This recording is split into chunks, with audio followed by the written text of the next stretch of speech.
எல்லோருக்கும் வணக்கம். Welcome to ரதி வீடு. இன்னைக்கு பார்த்தீங்கன்னா ஒரு ஈவினிங் ரொட்டீன் vlog தான் பார்க்க போகிறோம். இந்த vlogல என்ன இருக்க போகுது அப்படின்னா, வீக்கெண்ட் அப்படின்னும் போது கொஞ்சம் டீப் க்ளீன் பண்ணுவேன். கிச்சனு, ஃப்ளோரு எல்லாமே. அது அப்படியே வீடு ஃபுல்லாக ஓரளவுக்கு க்ளீன் பண்ணும்போது vlog-ஆ நான் கேப்சர் பண்ணலான்ட்டு இருக்கேன்.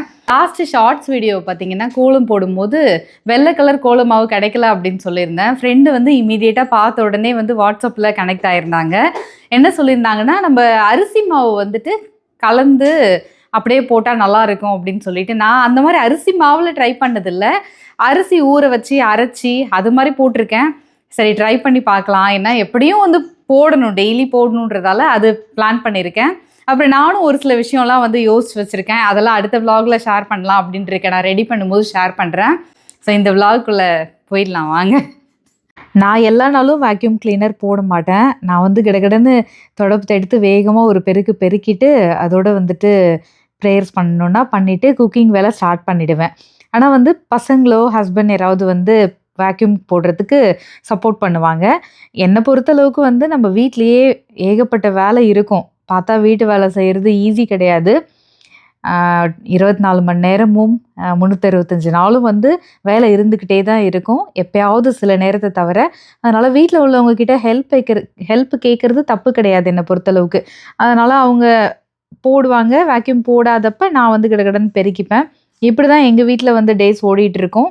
இந்த வேக்யூம் கிளீனர் வாங்குறதுக்கு முன்னாடி தொடப்பம் வச்சுருப்போம் இல்லையா? அதுக்கும் இதுக்கும் என்ன டிஃப்ரென்ஸு, அதெல்லாம் பற்றி நான் உங்க கூட ஷேர் பண்ணுறதுக்கு முன்னாடி பார்த்தீங்கன்னா, லாஸ்ட் லாங் வீடியோ 10 நாளுக்கு முன்னாடி நான் போட்டிருந்தேன். நான் இந்த வீடியோ எடுக்க போகிற அன்னைக்கு மார்கழி மாதம் 5th டே.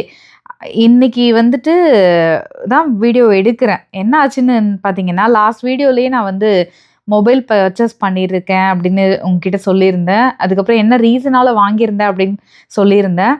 பட் அது வாங்கிட்டு நம்ம அது யூஸ் பண்ணுறதுக்கு முன்னாடியே நம்ம பசங்க அதை கையில் எடுக்கக்கூடாது.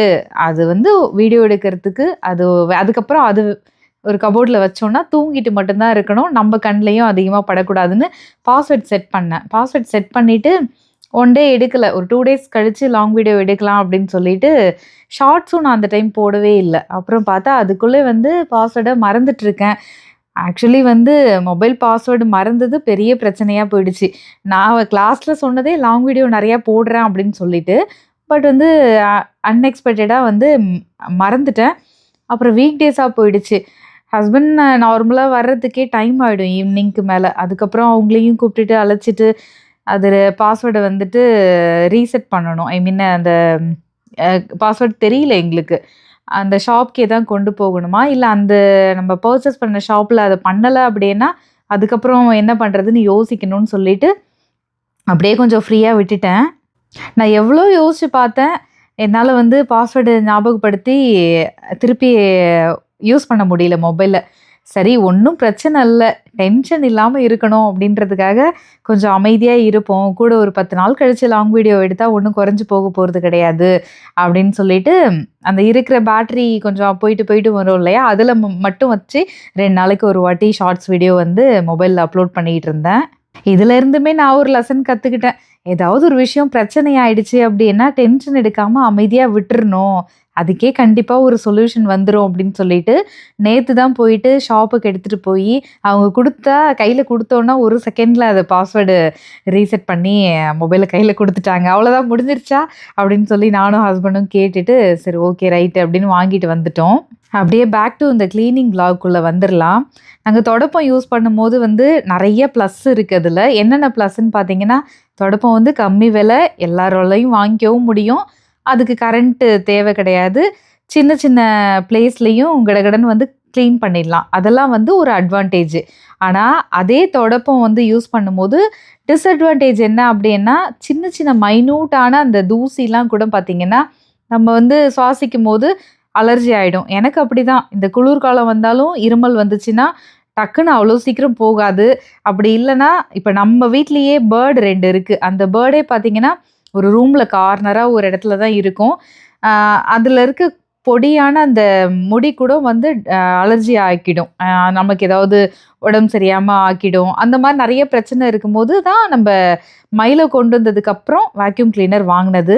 வேக்யூம் கிளீனர் இருந்தா ஈஸியா போட்டுறலாம் அப்டின்னுவாங்க. எனக்கு என்னமோ அந்த தொடப்பத்த வச்சு வேக வேகமா பெருக்கிட்டு, அடுத்தது நம்ம பிரேயர்ஸ் பண்றதா இருக்கட்டும், கிச்சன்ல வேல குக்கிங் வேல பார்க்கறதா இருக்கட்டும், வர்றது அதுதான் எனக்கு ஈஸியா தெரிஞ்சா மாரி இருக்கு. இத என்னமோ அங்கங்க தூக்கி கொண்டு போட்டுக்கிட்டு அப்படி இருக்கு. பட் வந்து தொடப்பத்துல இது பண்ணும்போது நம்ம குனிஞ்சு, நல்லா வந்துட்டு நம்ம உடல் உழைப்பு போடலாம். அதுக்கேத்த மாரி நம்மளோட ஹெல்த் ஃபியூச்சர்ல நல்லா இருக்கும்.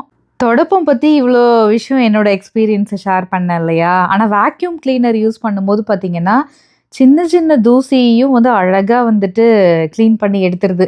நாங்க சென்னையில இருக்கும்போதும் வந்து வேக்யூம் கிளீனர் நான் மேரேஜ் பண்றதுக்கு முன்னாடியே ஹஸ்பண்ட் வீட்ல வாங்கி வச்சிருந்தாங்க. என் மாமியாரும் யூஸ் பண்ண மாட்டாங்க. நானும் எடுத்து யூஸ் பண்ணது கிடையாது. பட் அதோட வேல்யூ தெரியல அப்படின்னு தான் சொல்லணும். அப்படியே அது ஓரமா தான் இருக்கும். இன்னைக்கு வரைக்கும் பார்த்தீங்கன்னா, அது இருந்த இடத்துல அப்படியே தான் இருக்கு. இப்ப இங்க வந்து வாங்குனதுக்கப்புறம் அது ரெகுலரா யூஸ் பண்ணும்போது தான் நமக்கு அது புரியுது. ஓ! இவ்ளோ நல்ல விஷயம் இருக்குல்ல. பெஸ்ட் இன்வெஸ்ட்மென்ட் அப்படின்னு தான் நான் நெனச்சேன் அதுக்கப்புறமா. அதுவும் யார் யாரெல்லாம் வாங்கலான்னு பார்த்தீங்கன்னா, எடுத்ததுக்கெல்லாம் வந்து என் உடம்பு அலர்ஜி ஆயிடும் அப்படின்னு நெனைக்கிறவங்க, கண்டிப்பா வாங்கி வச்சுக்கலாம். மந்த் எண்ட் போல நல்லா டீப் கிளீன் பண்றதுக்கு. இப்ப கூட நான் பார்த்தீங்கன்னா, இந்த ஜிங்க் இந்த ஏரியா பார்த்தீங்கன்னா, நான் வேக்யூம் போட்டுட்டு இருக்கேன். ஸோ இது மாதிரி ஃப்ரீயா இருக்கும்போதெல்லாம் ஏதாவது ஒரு போர்ஷன் மட்டும் எடுத்துப்பேன். எல்லாத்தையும் ஒரே நாள் நான் பண்ண மாட்டேன். என்னோட கான்செப்ட் வந்து தீபாவளி, பொங்கலுக்கு தான் டீப் கிளீன் பண்ணணும் அப்படி கிடையாது. கிளீனிங் பண்றது ரொம்ப பிடிக்கும் அப்படின்றதால, எப்பப்போலாம் போர் அடிக்குதோ அப்ப நான் கிளீனிங் பண்ணுவேன். ஸோ இதே மாதிரி டீப்பா வந்து ஒரு கிளீனிங் போட்டுட்டு நல்லா தொடச்சு விட்டோம்னா, நல்லா இருக்கும் நமக்கு. அந்த மாரி கார்பெட்டு, சோஃபா, அ பெட்டு இதுக்கெல்லாம் வந்து நிஜமா வேக்யூம் யூஸ் பண்றது ரொம்பவே நல்லது எனக்கு தெரிஞ்சு. மைன்யூட்டான தூசி இருக்காது. நம்ப எல்லா நேரமும் வந்து தொடப்பத்த போட்டு குனிஞ்சு பண்ணிட்டு இல்லாம, இது கொஞ்சம் சின்ன சின்ன தூசிய கூட எடுத்துட்டு நம்ம ஹெல்த்த பாதுகாக்கலாம் இல்லையா? அதனால வந்து இதெல்லாம் ப்ளஸ்ஸு. என்னென்ன ப்ளஸ்ன்னு சொல்லிட்டேன். மைனஸ் ஒண்ணே ஒண்ணு தான். விலை அதிகமா இருக்கும். இப்ப நம்ப காசு குடுத்து ஆனா ஒரு வாட்டி வாங்கிட்டோம்னா, என்னோட சஜஷன் என்ன சொல்லுவேன் அப்டின்னா, பெஸ்ட் இன்வெஸ்ட்மென்ட் அப்டின்னு தான் சொல்லுவேன். ஒரே லைன்ல சொல்லணும் அப்டின்னா. ஏன்னா கரண்ட் பில்லும் பார்த்தீங்கன்னா, அதுக்கேத்த மாரி அத ஒரு 10 நிமிஷம் யூஸ் பண்றோம்னா, நம்ம கரண்ட் போட்டுட்டு தான் யூஸ் பண்ணுவோம். பட் எனிவே கரண்ட் பில்லாம் பே பண்ண முடியும் அப்டின்னா, சில பேர் வயசானவங்கலாம் இருக்கலாம். அவங்களுக்கெல்லாம் பார்த்தீங்கன்னா, குனிஞ்சு ரொம்ப வேலை செய்ய முடியாது அப்டின்னும்போது, இல்ல உடம்பு சரியாம இருக்கிறவங்கலாம், இந்த வேக்யூம் கிளீனர் வாங்கிக்கிட்டோம் அப்டின்னா நல்லாருக்கும் இல்லையா? அதனால இதெல்லாம் வந்துட்டு ம் மைனஸ். பட் காசு சேமிச்சு இத வாங்கி வச்சுக்கிட்டோம் அப்டின்னா, வீடும் சுத்தமா இருக்கும். நம்ம ஹெல்த்தும் நல்லா இருக்கும். எது ரொம்ப பெஸ்ட் அப்டின்னு பார்த்தீங்கன்னா, வீடு ஸ்பேஸ் சின்னதா இருக்கு அப்டின்னா, தொடைப்போம். அது போதும். இல்ல கொஞ்சம் ஸ்பேஸ் அதிகமா இருக்கு. அங்கங்க நம்மளால கிளீன் பண்ண முடியல அப்டின்னா, நம்ம வந்து இந்த வேக்யூம் கிளீனர் கண்டிப்பா வாங்கி வச்சுக்கிட்டு, சைட்ல தொடப்பத்தையும் வச்சுக்கலாம். எல்லா நாளும் வேக்யூம் கிளீனர் போட முடியல அப்டின்னா, லைட்டா இத வச்சும் வந்து மாத்தி மாத்தி கிளீன் பண்ணிக்கலாம். இதெல்லாம் தான் என்னோட கருத்து. இந்த கிளீனிங் பொறுத்தளவுக்கு தொடப்பத்துக்கும், வேக்யூம் கிளீனருக்கும் உள்ளது. ஸோ இன்னைக்கு நான் போடுறதால இத பத்தியான என் மனசுல உள்ள ஒரு தாட்ஸ் எல்லாம் நான் ஷேர் பண்ணிக்கிறேன். உங்களுக்கு வந்து எது பெஸ்ட்டு? நீங்க எத வந்து ஒருத்தருக்கு வேக்யூம் கிளீனர் வாங்குறதுக்கு முன்னாடி ப்ரிஃபர் பண்ணுவீங்க? அதாவது உங்களோட என்ன சொல்லுவாங்க? எக்ஸ்பீரியன்ஸ் ஏதாவது இருந்துச்சுன்னா, நம்மளோட கமெண்ட் செக்ஷன்ல ஷேர் பண்ணிக்கோங்க. எனக்கு இந்த வீட்டு வேலைய விட வந்து வீடியோ கிரியேட் பண்ற வேலை ரொம்ப பிடிக்கும். ஏன்னு சொல்லணும்னா, இப்ப வீட்டு வேலை கூட வந்து பார்த்தீங்கன்னா, நம்ம செஞ்ச வேலையே அரைச்ச மாவே திருப்பி திருப்பி அரைக்கிற மாரி டெய்லி காலையில எழுந்திரிச்சு என்ன பண்ணுவோம்? நார்மலா வந்து ஃபர்ஸ்ட்டு நம்ம மைண்டுக்கு வர்றது ஃபர்ஸ்ட்டு ப்ரியாரிட்டி ஒர்க்கு. பிரேக்ஃபாஸ்ட்டு செய்யணும், லஞ்ச் செய்யணும். அடுத்தது வந்து கிளீனிங் இருக்கும். அப்புறம் டின்னரு, அப்புறம் ரிப்பீட்டு. அதே மாதிரியே போயிட்டே இருக்கும். ஆனா வந்து இது மாரி துணி மடிக்கிற வேலையும் அதே சேம் திங் தான். பாப்பா வந்து வீடியோ எடுத்துட்டு இருக்கா. நான் அவகிட்ட இதுதான் பேசிட்டு இருந்தேன்.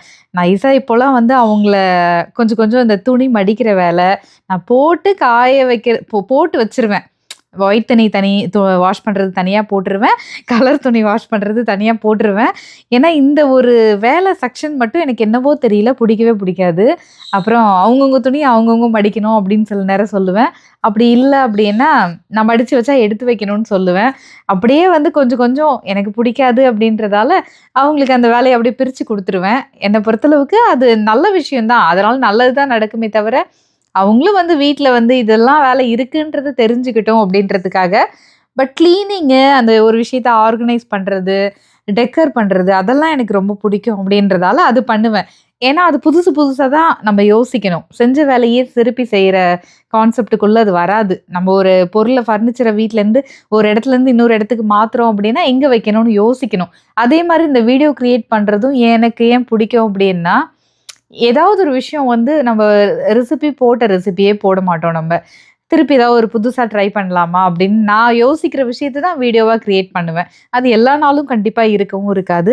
சில நாட்கள்ல வீடியோ எடுக்காதப்ப கண்டிப்பா வந்துட்டு ரெகுலரா நம்ம செய்ற சாம்பார், ரசம், கூட்டு, பொரியலு டக்குன்னு நல்லா நம்ம சின்ன வயசுலேருந்து கத்துக்கிட்ட அதெல்லாம் நான் செஞ்சுருவேன். துணி மடிக்கிறதும் பார்த்தீங்கன்னா, நான் மடிச்சு அத எடுத்து வைக்க போம்போது, அவங்க மடிச்சு அவங்கவங்க ஏதோ ஏனோ தானோன்னு உள்ள போட்டு வச்சிருந்தாலும், கை படபடன்னு வந்து நான் ஃபோல்டிங் எப்படி வைப்பேனோ, அதே மாரி டக்குன்னு கொஞ்சோண்டு அத எடுத்துட்டு மாத்தி வைக்கிற பழக்கம் எனக்கு எப்படியே இருக்கு. ஏன்னா, அவங்க ஸ்கூல் போறதுக்கு நைட்டு ட்ரெஸ் அயர்ன் பண்றாங்கன்னா, அப்பதான் அந்த துணிய எடுத்து வைப்பாங்க. அப்ப வேக வேகமா டைம் ஆயிடுச்சுன்னு அள்ளி போடுவாங்க. நான் பரவால்லன்னு விட்டுருவேன். ஏன் அப்படி விட்டுருவேன் அப்படின்னா, பரவால்ல கொஞ்சோண்டு கத்துக்கிட்டோம். பிரச்சனை இல்ல. ஸ்கூல்லயுமே வந்து பாப்பாவோட கிளாஸ்ல தமிழ் டீச்சர் சொல்லுவாங்களாம். இந்த மாரி வந்துட்டு வீட்ல அம்மா, அப்பாவுக்கு நெறைய டீச்சர்ஸ் அப்படிதான் பொதுவா. பட் வந்து ஏதாவது ஒரு விஷயம் எக்ஸ்ப்ளைன் பண்ணும்போது, அந்த லெசன பார்க்கும்போது, எங்க மேம் வந்து இப்படிதான் சொன்னாங்க. உங்களுக்கு வந்து ஹெல்ப்லாம் வீட்ல பண்ண சொல்லியிருக்காங்க அப்படின்னு சில விஷயம் வந்து டீச்சர்ஸும் அத கைட் பண்ண தான் செய்றாங்க. அவங்க கைட் பண்றத நம்ம வீட்ல வந்து வேலைய பசங்க கிட்ட வாங்குறது தப்பு கிடையாது. நம்ம சொன்னா தானே செய்வாங்க. நம்ம சொல்லாம அப்படியே விட்டுட்டோம்னா, அப்படியே தான் இருந்துரும் அப்படின்றதுக்காக, அந்த வீக்கெண்ட்ஸ் போல நான் கொஞ்சம் ரெஸ்பான்சிபிள் எடுத்து கடகடன்னு அங்கங்க இருக்கிறத கரெக்ட்டா எடுத்து வச்சு, அதையும் பார்க்க தானே செய்வாங்க. பார்க்கும்போது இன்னும் அத கரெக்ட்டா கத்துப்பாங்க. என் பையனுமே அப்படிதான். அப்படி அப்படியே அள்ளி அள்ளி வச்சுருவான். நான் வந்து கொஞ்சம் சரி ஓகே. இப்படி பண்ணு, அப்படி பண்ணுன்னு பொறுமையா அப்படி சொல்லி, அதுக்கப்புறம் வந்து பண்ண ஆரம்பிப்பாங்க. எனக்கு இந்த வீட்ல கிளீனிங் வேலை அப்படின்றது, ஒரே நாள்லயே எல்லா வேலையும் செய்யறது எனக்கு பிடிக்காது. அப்படியே மீறி நான் வந்து 2, 3 ஒர்க்க வந்து எடுத்து பண்ணிட்டேன் அப்படின்னா, உடம்பு முடியல அப்படின்னா ஹஸ்பண்ட் கிட்ட கண்டிப்பா திட்டு வாங்குவேன். அதனாலேயே கொஞ்சம் பார்த்து பார்த்து செய்வேன்னு வச்சுக்கோங்களேன். இப்போ ஒரு 7, 8 வருஷத்துக்கு முன்னாடிலாம் வந்து பாப்பா, தம்பி சின்னதா இருந்தாலும், வீடு இப்படிதான் இருக்கணும் அப்படின்னா, ரொம்ப கிளீனா வச்சுக்கிறதுக்கு ட்ரை பண்ணும்போது, உடனே பேக் பெயின்லாம் வந்துரும். இப்போ அந்த மாரிலாம் பண்றது கிடையாது. வீடியோ வேலையும் இருக்கிறதால, அப்புறம் 3 வேலையும் குக்கும் பண்ணுவோம். அதுக்கப்புறம் வீட்டு கிளீனிங் வேலையும் இருக்கிறதால, கொஞ்சம் அதுக்கேத்த மாரி பார்த்து பண்ணிக்கிறது. ஹேங்கர்ல மாட்டியிருக்கும் கொஞ்சம் ட்ரெஸ்ஸஸ். அதெல்லாம் அப்படி போட்ட ரீசனே என்னன்னா, ரொம்ப அயர்ன் பண்றதுக்கும் நமக்கு ஈஸியா இருக்கும்.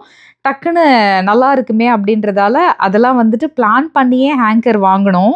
ஹோப் என்னோட ஈவ்னிங் கிளீனிங் ரொட்டீன் இப்படிதான் போச்சு. வீக் டேஸ்ல ஃபுல்லா பார்த்தீங்கன்னா, நான் வந்துட்டு கொஞ்சம் வீடியோ வேலை, அப்புறம் அப்படியே ஓடிடும். அதனால வந்துட்டு நடுவுல பசங்க பயங்கரமா சப்போர்ட் பண்ணுவாங்க. ஏன்னா, என் பொண்ணு இப்படி கண்ண விரிக்கிறா. ஏன்னா, அப்படி கண்ண விரிச்சா தான் நான் இப்படி சொன்னா தான் அவங்க இன்னும் கொஞ்சம் மோட்டிவேட் ஆயிடுவாங்க. உண்மையிலேயே பசங்க வந்து செய்வாங்க. கொஞ்சம் தப்பு தப்பா ஆ ஃபோல்டிங்லாம் வந்து இப்ப துணி மடிச்சு வைக்க போகும்போது நான் டக்கு டக்கு டக்குன்னு மாத்தி மாத்தி எடுத்து வச்சேன். ஏன்னா, நான் ஒரு பேட்டர்ன்ல வச்சேன். அவங்க லைட்டா கொஞ்சம் மாத்தி வைப்பாங்க. பட் தப்பு பண்ணா பரவால்ல. அது பழகிக்கணும். ஆனா, அந்த வேலையே கரெக்ட்டா பண்ணட்டும் அப்படின்றதுக்காக நான் வந்து இந்த துணி மடிக்கிற வேலை, காய போடுற வேலை ஏன்னா எனக்கு அந்த வேலைலாம் பிடிக்காது. அதனால அந்த வேலையெல்லாம் அவங்க கிட்ட குடுத்துருவேன். But okay. ஏதோ ஒவ்வொரு வேலை கத்துக்கிட்டா நல்லது தான். கத்துக்காத வேலைய அப்புறம் அவங்க கத்துப்பாங்க அப்படின்றதால. ஸோ அப்புறம் அடுத்த வீடியோல பார்த்தீங்கன்னா, நான் கோலமாவு இல்லாத டைம்ல நான் என்ன பண்ண போறேன் அப்படின்றதெல்லாம் வந்து நீங்க மினி விளாக் ஷார்ட்ஸ்லாம் பார்ப்பீங்க. அடுத்தடுத்த இன்ட்ரெஸ்டிங்கான வேற ஒரு வீடியோல உங்கள வந்து மீட் பண்றேன். அதுவரைக்கும் சைனிங் அவுட் ரத்திகா பாலகணேசன். வாழ்க்கையில ஏதாவது ஒரு விஷயத்துக்காக கஷ்டப்பட்டீங்கன்னா, கஷ்டமே படாதீங்க. இந்த நாள் இப்படியே இருக்காது. இதுவும் கடந்து போகும். எப்பவுமே வந்துட்டு சின்ன சின்ன விஷயத்துக்கு சந்தோஷப்படுங்க. எளிமையா சின்ன சின்ன விஷயத்துக்கு சந்தோஷப்பட்டோம் அப்படின்னா, வாழ்க்கையில உண்மையான சந்தோஷம் கிடைச்சிரும் அப்படின்றது என்னோட கணவரோட நம்பிக்கை அது. அத நாங்க வந்து அந்த ப்ராசஸ ட்ரஸ்ட் பண்ணோம். உண்மையா இருக்கும் அப்படின்னு நம்புனோம். இன்னைக்கு உண்மையா இருந்துச்சு. நீங்களும் ட்ரை பண்ணீங்க. Bye by.